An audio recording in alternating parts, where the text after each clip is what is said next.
Vamos falar agora de assunto também ligado à odontologia, que é a odontopediatria. O que seria a odontopediatria, Clarissa? A odontopediatria nada mais que estuda a criança e o adolescente. Só que não é apenas a criança, né, quando ela nasce. Tem um acompanhamento da gestante, que é através do pré-natal odontológico, que também é em conjunto com obstetra, ginecologista, enfermagem. Então, a gente começa já a trabalhar com essa grávida, trazendo todas as informações ideais para a sua saúde bucal, que pode impactar, por exemplo, na criança dentro do útero. E aí nós vamos acompanhando a criança depois que ela nasce, a gente começa a acompanhar a criança, dando todas as considerações à mãe, e vamos acompanhando até a adolescência. A adolescência vai do quê? Dos 10 até os 19 anos, de acordo com a Organização Mundial da Saúde. Maravilha. Quando o papai e a mamãe que estão nos acompanhando agora, e também a própria criança, as crianças são muitas vezes muito mais espertas que os pais hoje, né? Quando a gente deve procurar um especialista na área de odontopediatria? Em que situações? Primeiramente, como eu já falei, desde o pré-natal. Descobriu a gravidez, já procura o cirurgião dentista ou odontopediatra. Quando mais ou menos com os 9 meses, 8 meses, o cirurgião dentista vai falar com a mãe o seguinte: quando a criança tiver com o primeiro dentinho erupcionado, ou seja, nasceu o primeiro dentinho, vem para a gente dar as primeiras orientações. Então, a criança, ela vai entrar mesmo dentro do ambiente odontológico com o odontopediatra por volta dos seus 6 meses de vida. Ou então, tem algumas crianças que são mais precoces, que acaba erupcionando, nascendo um dente antes, por exemplo, um dente neonatal, que a gente fala, ou um dente natal, que é com o seu primeiro dia de vida, já nasce com um dentinho. Ou então, daqui um mês, nasce um dentinho. Então, quando nascer, erupcionar esse dentinho, é importante procurar o odontopediatra. Já dá para identificar no primeiro dentinho se tem algum problema que poderá surgir com a arcária dentária da criança, adolescente? Depende. Tem alguns dentinhos, por exemplo, esses neonatais e natais, né, que erupcionam ao nascimento da criança. A gente tem que ter maior atenção, porque dependendo do dente, ele pode vir com mobilidade.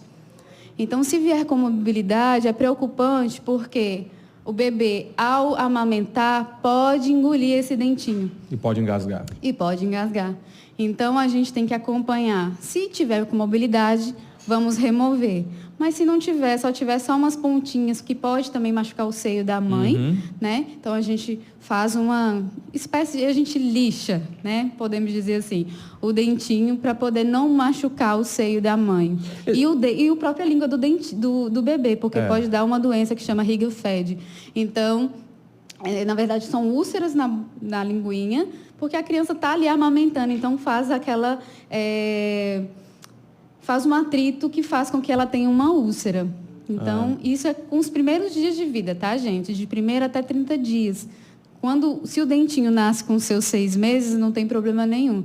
Mas com esses primeiros dias de vida, pode ter esse tipo de problema.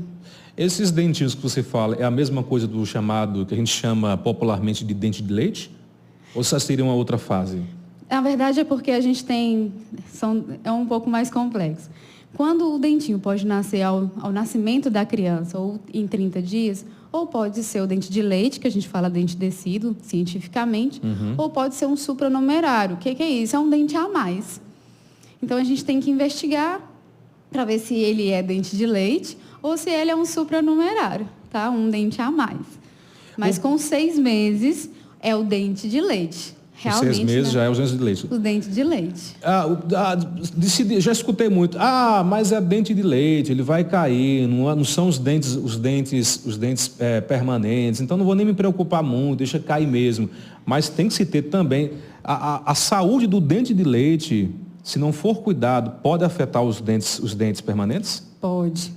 Pode afetar vários sentidos. É o seguinte, o dente, ele tem várias funções. Uma é mastigação, outra estética, outra função de fala. Então, se um dente não tiver em suas boas condições, por exemplo, no caso de doença cárie, que acaba deteriorando todo o dente, a criança, você vai perceber que ela tem dificuldade de fala, dificuldade de mastigação. E isso pode impactar na qualidade de vida dela. Então, e aí o dente, ele vai servir para quê? Para manter o espaço para o permanente erupcionar. Então, se eu perco esse dente, ou se eu acabo com a parte coroa, que é a branquinha, por causa da cárie, pode ser que atrapalhe a vinda do permanente. Aí, futuramente, meu filho vai precisar fazer o quê? Ortodontia, que é uma coisa muito mais cara. Então, o importante é zelar desde o início.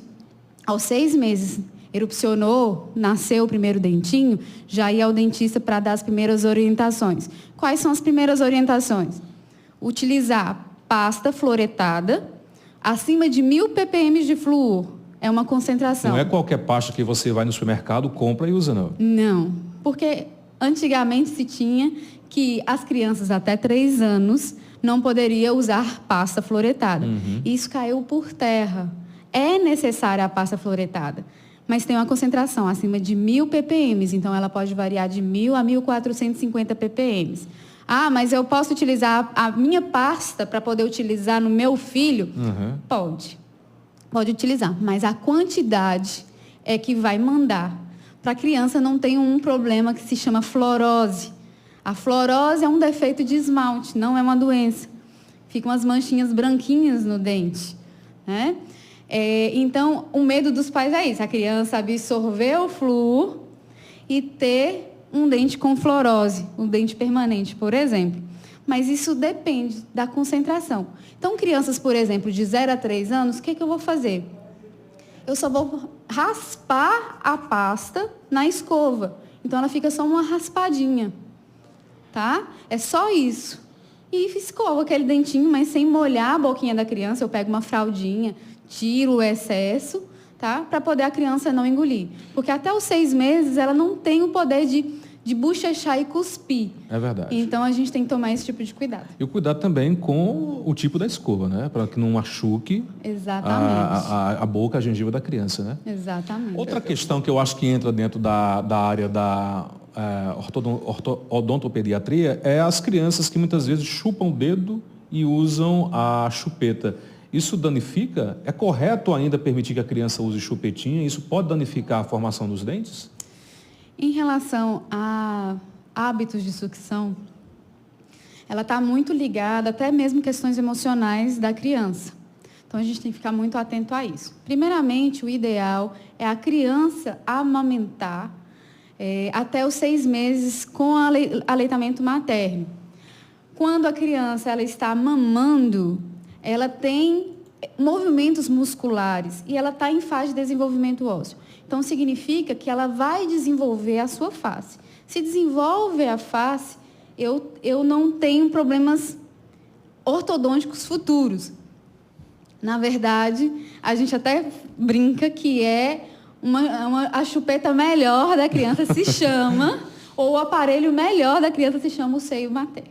Então, é preconizado o aleitamento materno até os 6 meses exclusivo, até os 2 anos, conjugado com a alimentação.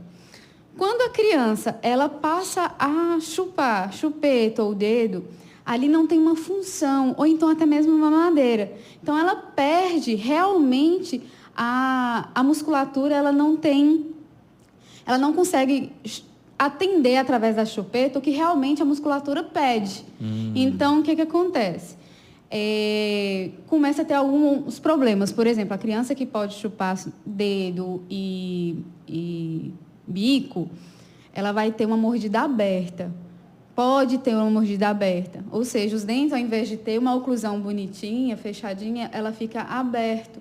Então, como resolver isso? Através de um aparelho ortodôntico. Que é caro. Que é caro. Então, ou seja, é mais importante a gente incentivar ao não uso do que depois pagar futuramente. E quando eu falei com o senhor que é a respeito que está ligado à questão emocional, muitos hábitos faz com que a criança liberte, por exemplo, um excesso de estresse que ela não conseguiu durante o dia liberar. Então, ela acaba, através do hábito, tentando liberar esse estresse, essa tensão. Então, os papais têm que ficar muito atentos ao excesso de hábitos de sucção.